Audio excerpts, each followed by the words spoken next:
집착이라는 게 얼마나 큰 병인지 아세요? 부모님이 돌아가시고 나서 그 부모님 유품을 아깝다고 버리지 않고 쓰고, 핸드폰 쓰고, 컴퓨터 쓰고, TV 쓰고, 옷도 안 버리고, 그 결과가 어떤지 아세요? 그 결과는 고통. 전에 천도제를 하는데 제가 그랬어요. 이 집안에 부모님 유품이 있냐. 고등학생 아들이 그렇게 착하던 아들이었대요. 어느 날부터 오토바이 타고 다니고 사건 사고 저지르고 나중에는 쇠고랑 차서 교도소까지 들어가게 된 거예요.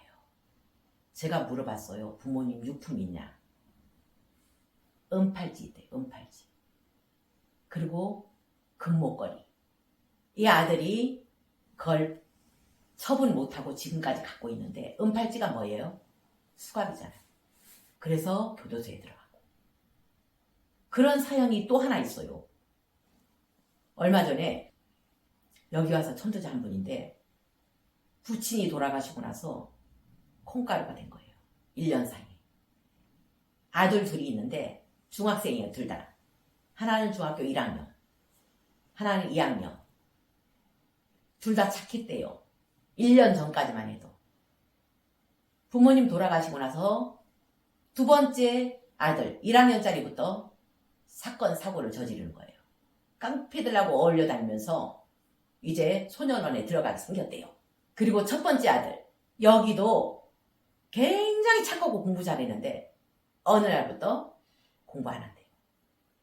얘는 그래도 낫구나 생각했는데 얘까지도 콩가루 되고 있는 거예요. 그래서 내가 부모님 유품을 갖고 있나 물어봤어요. 다 갖고 있대요. 하나도 안 버리고 다 쓰고 있대요. 아까워서, 새 것이라서 다 버리라고 했어요. 저 마을회관이나 아니면 노인정이나 이런 데 갖다 주라 했어요. 그러시고 뭐고 다. 그런 데는 괜찮거든요. 그냥 갖다 주면. 이렇게 집착이 무서운 거예요. 집착의 에너지가 거기에 다 붙어 있는 거예요. 이거는 천도제 100번 해도 안 나가요. 이 집착의 에너지. 그래서 그 집에서 나가야 되는 거예요. 그게. 얼마 전에 어떤 40대 보살님을 개인업을 하다 보니까 전생에 100년남 신도였어요. 그 아비라 3000배 하는 그 신도들 있죠. 딱 옷차림이, 전생의 옷차림이 승복을 입고 목에는 염주를 걸고 그리고 아비라 기도를 하고 있는 거예요. 지금 생에 어떤 상태냐. 시집도 못 가고 아버지는 술 주사에다가 집안은 엉망진창.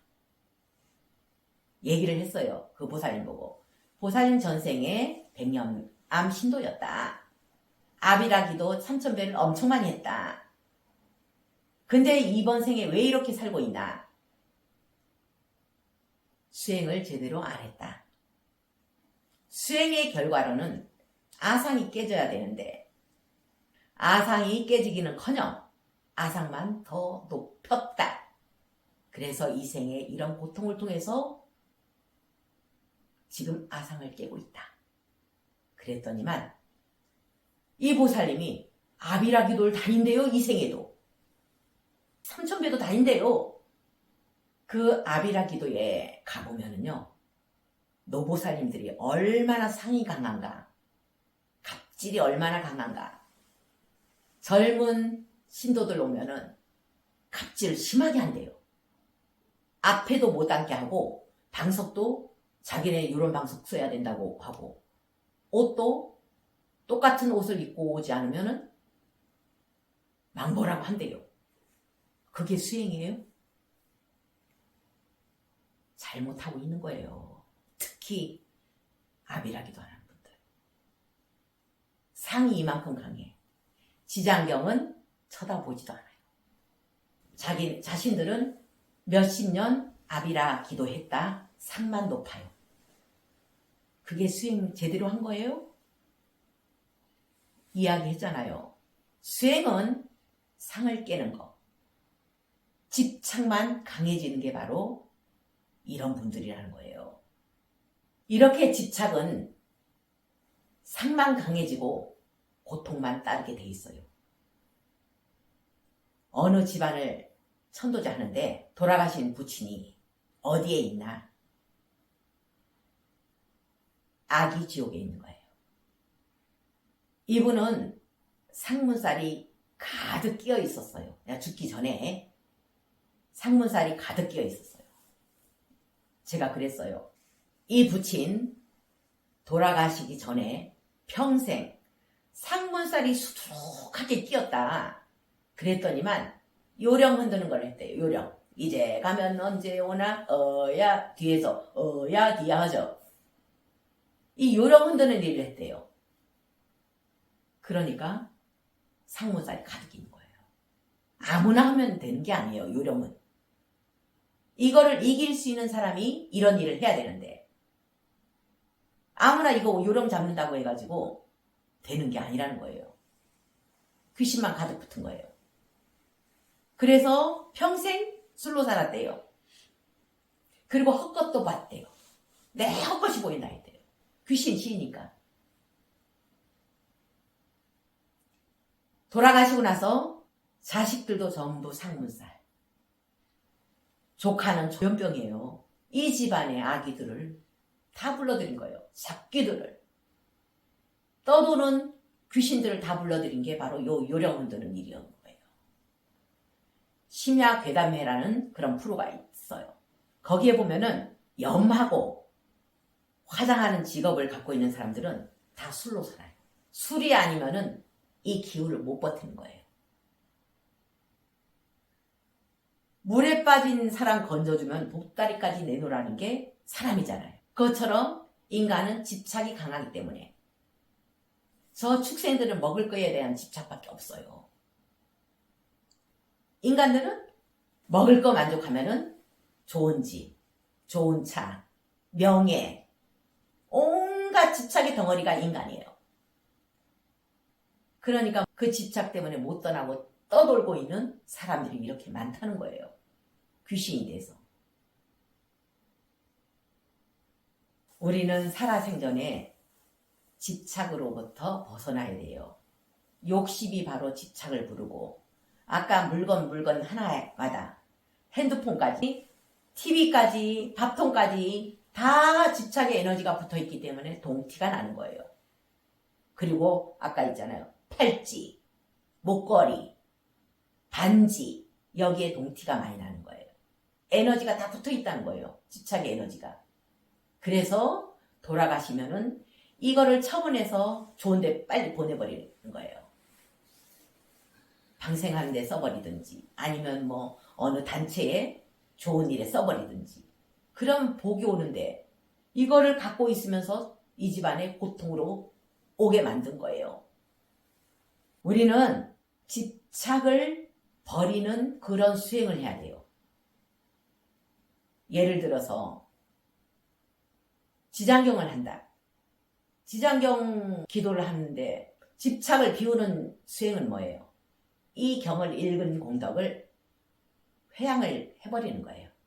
나를 위해서 회양하지 말고 악이 세계 존재들의 해탈을 위해서 이 경을 읽은 공덕을 바칩니다.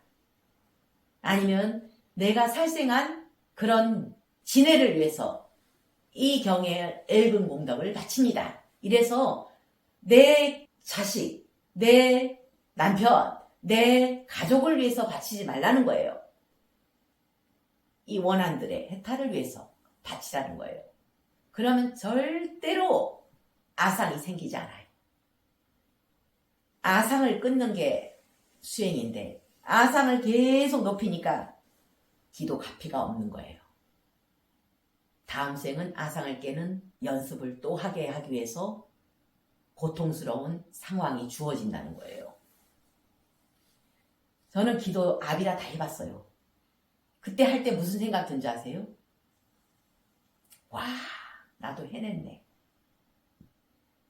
다 모여서 이 아비라 기도를 하는데 나는 혼자 법당에서 이 아비라 기도를 순서대로 다 해냈다는 그 만족감, 나도 해낼 수 있다는 그런 만족감이 들은 거예요. 그건 아상만 키운 거예요.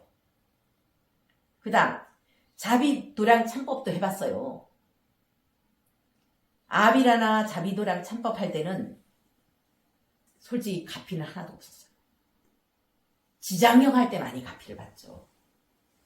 지장령 할 때. 이 터에 있는 인연들의 해탈을 위해서 이 경을 읽습니다. 가피 엄청 받죠.